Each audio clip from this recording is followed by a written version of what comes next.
go there. But this is a really quick just rundown of what's in the syllabus. And again, a lot of the answers that you might, or I'm sorry, answers, questions that you might have, you can find answers within this document. So I'm your teacher, Eric Ruggles. My office is in Innovation 333, or we have, the virtual ethereal. If we want to meet over that platform, that's fine too. The easiest way to get a hold of me is by email. That is what I recommend. Teams is also a good way to get a hold of me as well. So either one is really good, but I do respond well to email. It's kind of a constant thing I'm looking at. I have office hours every day, Monday through Friday, and this is going to be from 10 a.m. to noon. These are in office hours, so I will be in the office. I would appreciate you just sending me an email or a Teams, chat saying that you're going to be stopping by so I can be there. I am often doing other things, and if no one's at the door, then I might be down the hall or something like that. So if you're stopping by, just let me know so I can make sure that I'm in the office. Besides just those office hours of 10 a.m. to noon in-house, I basically am set up any time to meet with any of you, right, through virtual office hours. So if we need to meet at really weird times or whatever, that's totally fine. We would do that via the Teams platform. The key here is to make the appointment, right? And so just let me know when you need to meet, what works best for your schedule, because I want to be there to help you out. Uh, location for class time. Right, we have Tuesday, Thursdays from 8:30 to 9:45, where we'll be discussing material as well as working on material. And we're in Innovation E102. That's the main hall. I say and Teams because I will also be posting video lectures of the in-class, but I will not be streaming them. So this would be totally after the fact. Textbook. Basically, you have four options to buy the textbook by Tro, Chemistry, Structure, and Properties, second edition. You can buy the full text. You can buy it at the Van Bookstore, which is a loose leaf, but you have the solution manual, the text, as well as Mastering Chemistry. You can just buy digital access if you just want the digital version, like the e-text and Mastering. And then the fourth one is to purchase a used textbook, but then buy Mastering Chemistry separately. Basically what we need is the textbook and we need Mastering Chemistry.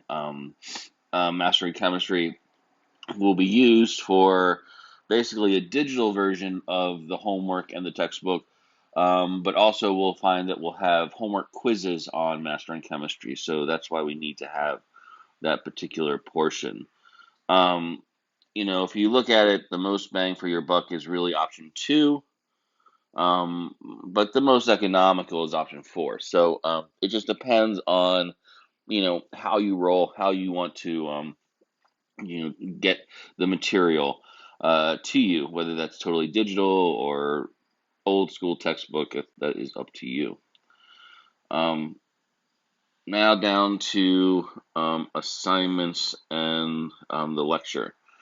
So we talked about this in getting started already in terms of some of those videos that we were going to have basically within the assignments link modules, and these modules are basically just chapters of the textbook, and basically each module will contain the videos for lecture material, homework problems, as well as video examples of me doing problem solving for extra help. Basically, and I've already done this, we've already assigned an assignment for our Tuesday class. And so basically before class I'll be assigning a homework assignment, and your job is to watch that video lecture. You don't have to watch it at the pace that it's at. You could speed it up a little bit, you can slow it down, and then try the homework that's associated with it. um, I'm not saying that you have to go through all of the homework, but you got to really put a good attempt into the homework.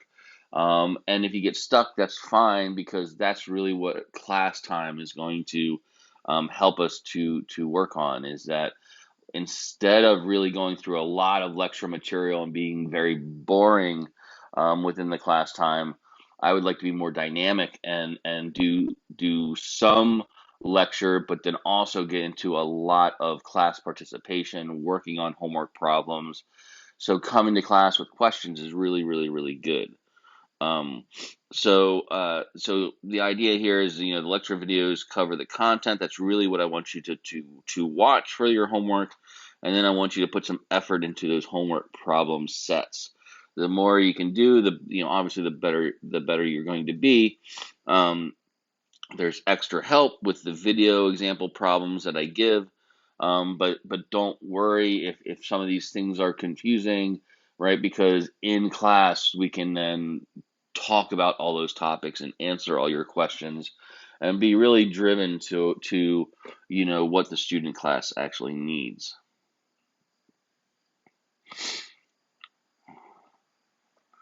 And that really covered both assignments and lecture and class time. Again, class time is basically what I was just speaking about. We've already talked about office hours, as far as, setting up a meeting. Um, okay, extra practice. If you start to really explore Blackboard, which I hope we all have been doing, you'll find within course materials there's a number of folders. And two of the folders that I post are old exams from 2018 and 2017. These are blank exams, but I also post the keys. These are just, like I said, extra practice. I want to stress that you do not want to just study the old exams, right?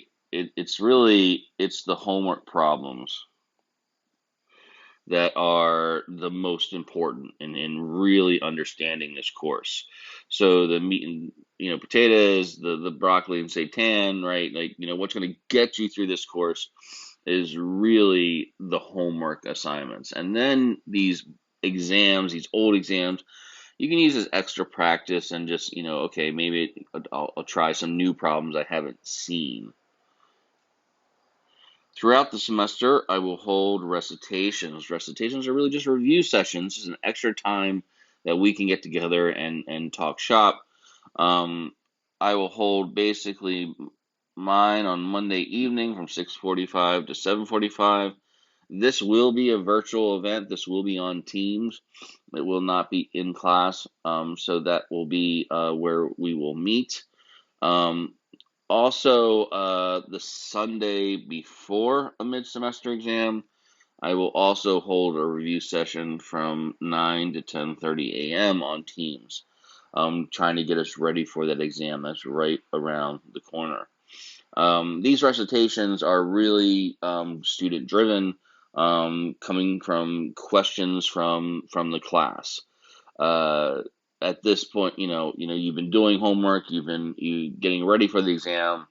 I know there will be questions out there. This is the perfect opportunity to ask any question that you might have. So not only in class can we get those questions addressed, but we can also get those questions addressed through recitations or the review sessions. Throughout the semester, there'll be a number of homework quizzes. There'll be basically 10 graded homework quizzes. There'll be 12 given, since there's 12 chapters, but I'll take the best 10 of those. This is where you need to have the Mastering Chemistry, platform, because this is where the homework quizzes are located. So while you don't need to use Mastering Chemistry for the practice homework that's assigned from class to class, you certainly can, because the questions are pretty much exactly the same. Um, I would make sure that you do have some understanding of the Mastering Chemistry platform if you prefer the textbook, because these quizzes will be on Mastering Chemistry. So making sure that you understand, how that program works would be vital for that. Exams. Throughout the semester, we have exams, of course, and these are on Mondays. So the review session that we have, or the recitation session, is really the same slot as the exam session. So if we have an exam, obviously we don't have a review, and so those Mondays or those exams are on Monday from 6:40 to 9:40 p.m. As far as where you go for your exam, that is very specific to the lab section that we can find below. We don't see it yet on the document here, but we'll come down to it. Basically, the way we write these exams is that these mid-semester exams are written to take about 1.5 hours to complete. And so that means every student has essentially double time to do the exam. The exam time limit is 3 hours. So access accommodations, as far as time applications, are not applicable to our mid-semester exams. If you are an access student, for the final exam, we will allow time exemptions or time, accommodations, but not for the mid-semester exams. This is something that is for all of the sections of general chemistry. Please also realize, while I thought about it here, that realize that every general chemistry section, and there's quite a number of us out there with a number of instructors that are teaching this class, all of the homework is exactly the same. All of the exams are given at the same time and are exactly the same. You are being, measured as a whole. So realize that it isn't different for one section versus another section. So all of the sections are running on the same platform. As far as electronic resources, the only thing that we have is the non-programmable, non-graphing calculator. That means that if you look at your calculator and you see a big screen, that's probably a graphing calculator and you can't use it. We would like something as scientific, but has the small window. Basically, it doesn't have the memory chip, is what we're looking for. Those are very easily bought at the UVM bookstore. There's a Sharp model as well as a TI model. If you get caught with using these calculators, you could receive a 0 for the exam, as far as calculators that aren't accepted or other types of electronics that are not accepted. So please realize that. Here we have our exam dates, and then we also have our exam locations. So, basically we have an exam pretty much every month, and then the final. And then if you look below, you have your lab section, and then you have your exam location. So if you're in Lab 03, you'll be going to Innovation E105. And so that is what you need to determine before Exam 1. Don't worry, I'll give you reminders about that. But those are the exam dates that we have, and then those are the exam locations. As far as your final goes, your final is in only one location. So these lab section locations are based just for the mid-semester exams. Okay, on to lab. For lab, your lab manuals will be found on Blackboard. You'll have a separate lab site for it, for that specific portion of the class. So you need to print out lab manuals or print out each experiment before coming out to lab. One thing to note is labs don't start for 2 weeks, so there's a little bit of time to get all of these things together. But you need to print out experiments. We need to get the lab notebook, which you can get at the UVM bookstore. We need to get safety eyewear. Again, we can buy that at the bookstore. You have the choice of the nice, glasses or the super svelte green goggles. I would recommend if you have contact lenses that you basically wear the goggles because contact lenses are a whole different story if we get a chemical in our eye. If we get a chemical in our eye without a lens, usually we can rinse it out. But if we get some types of chemicals in our eye and there's a contact lens present, the lens could actually fuse to the eye. So it presents a whole different level of concern. So most of us that wear contacts have glasses. So that's what I would recommend is just wear your normal glasses to lab. And then you could either decide whether you want to put the green goggles over top of your glasses, or if you want to just get then some safety glasses that fit over your regular glasses. Lab attire is pretty specific. We don't require you to wear a lab coat, but we do require you to wear full pants and a shirt with at least short sleeves. So, all your capris, shorts, crops are not allowed. Shirts that expose shoulders or midriff or back are not allowed. You need proper footwear as well. They have to cover your toes completely. So there's no open-toed shoes allowed. Um, Basically, no Tevas, no Chacos, right? Anything like that. We need to have basically a full shoe. That comes from the fact that when you drop chemicals, they tend to go towards your feet. So please keep that in mind. Students that show up without proper attire can be excused and get a 0 for that experiment. Usually the TAs are pretty nice. They'll just tell you to run back to your dorm room, but you need to be properly dressed and prepared for what's coming your way. So make sure you have the proper lab attire. Prior to lab, again, that's a 2-week. We don't start for 2 weeks. You just need to have your notebook, your safety glasses. We also need to complete the lab safety and academic integrity modules that you'll find on that Blackboard portion for the course. And just you'll have plenty of time to get those done. They're not long. Like I said, we have 2 weeks to finish that stuff, but you need to complete those. Get the items as well as complete those modules before the beginning of lab.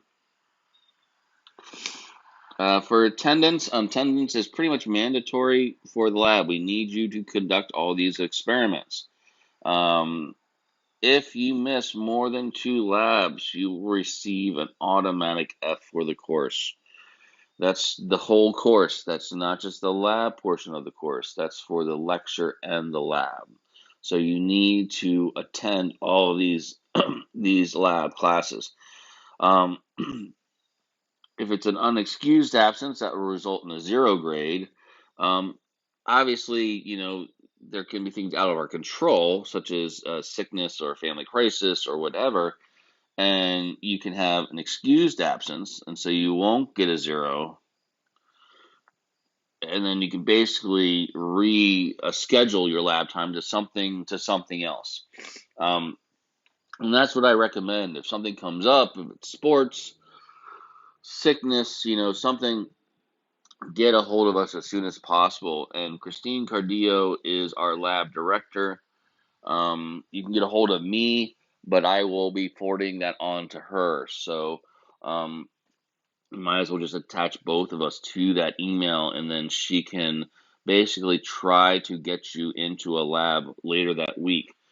We do not make up labs once the lab week is done. So we only have, because of how many students we have, we only have the ability to really do it the week of. So please reach out to us if you need to. There are lab videos. These are all found at the YouTube link that we have here. These are great videos to check out, right before the lab that you're going to.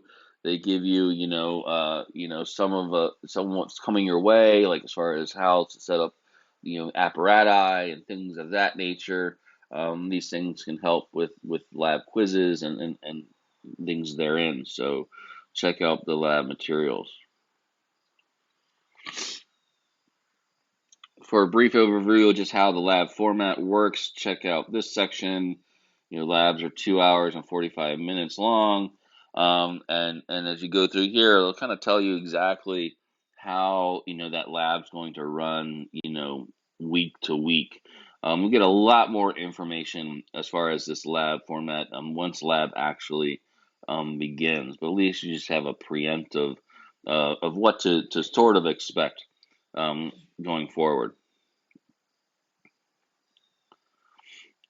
All right, that brings us to the third piece, which is our course grade. Um, Course grades are really split into 75% and 25%. 75% of your grade is exams and homework. This comes from the lecture portion of the class. The class is 4 credits, 3 credits being lecture, 1 credit being labs. So we've split the points appropriately. So 75% of your grade is lecture, and then 25% of your grade is lab.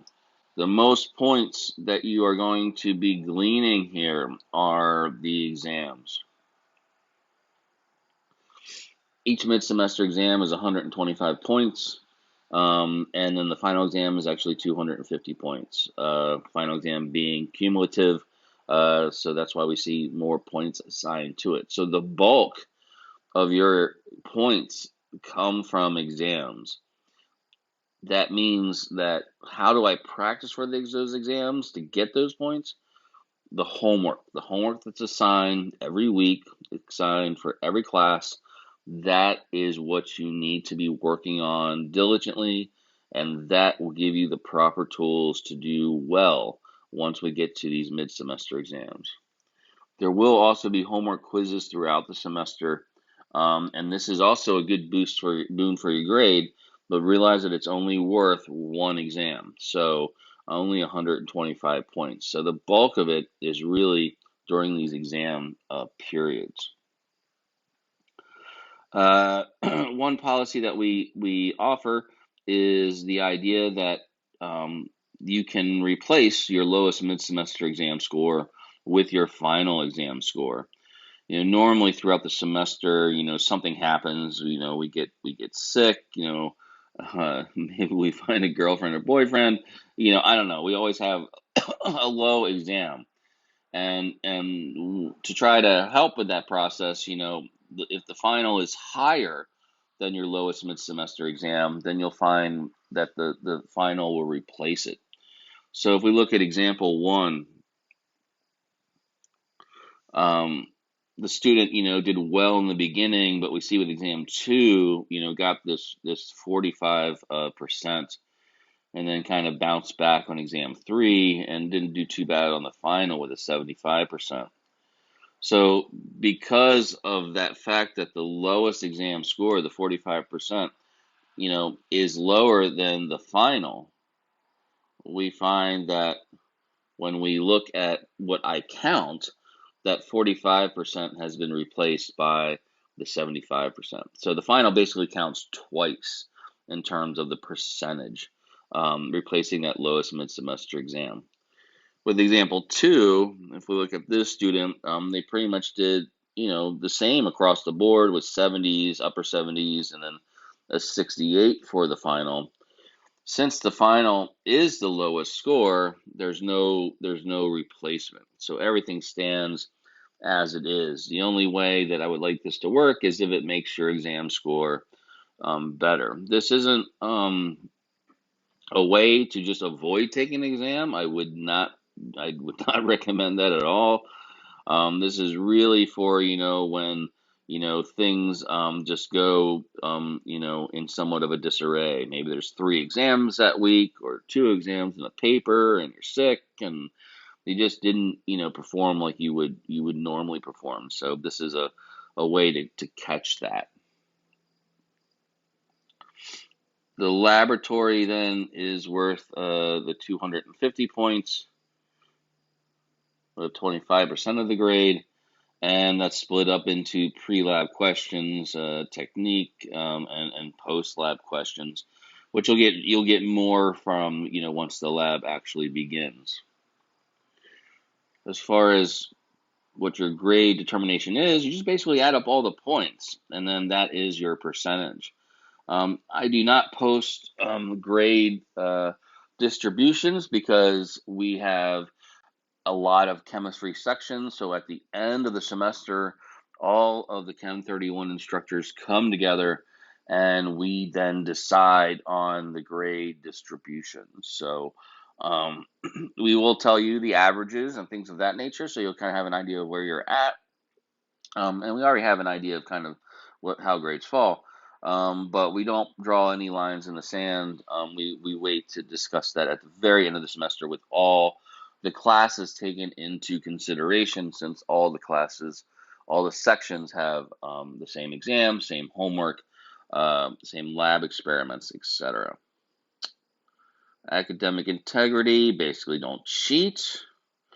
And then we get to our tentative schedule. So, from week to week and class to class, I will be posting Blackboard announcements to keep us all on pace. But if you're looking to work ahead, or if you're looking just what's coming your way, here's everything. All the homework that I'll be assigning through the semester are listed here. And from week to week, we have our schedule, as well as showing other dates such as holidays, such as Labor Day here, last day to add drop course, etc. And so this just basically goes through the whole semester. Fall recess, exam 2, last day to withdraw, right? Exam 3, Thanksgiving, final exam. So this just gives you an idea of where we're at as we're going through, and we'll be pretty close to the schedule. There is some flexibility. If you notice, the exams have all these double asterisks beside that. And that's, again, just if we look at the bottom here, it just depends on our progress in lecture. It also depends on the progress in other lectures. So we want to make sure, again, we're always giving the exact same exam to all the students. So we're trying to all stay at the same pace.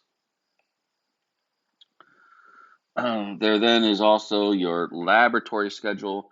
Again, notice the first 2 weeks there's no lab. So beginning of lab is September 13th. And that's when we have our check-in. That's when you need to have all of those things completed, as far as your Blackboard, printing out your experiments, completing the safety presentation, safety quiz, as well as the other module that was present. And here we're just going through the different experiments that you'll be running, as well as then the correlation to the actual lecture material.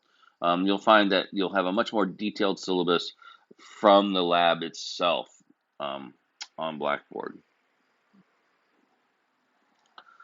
The last bit of the syllabus here is really just getting into some different pieces. Academic access, access accommodations.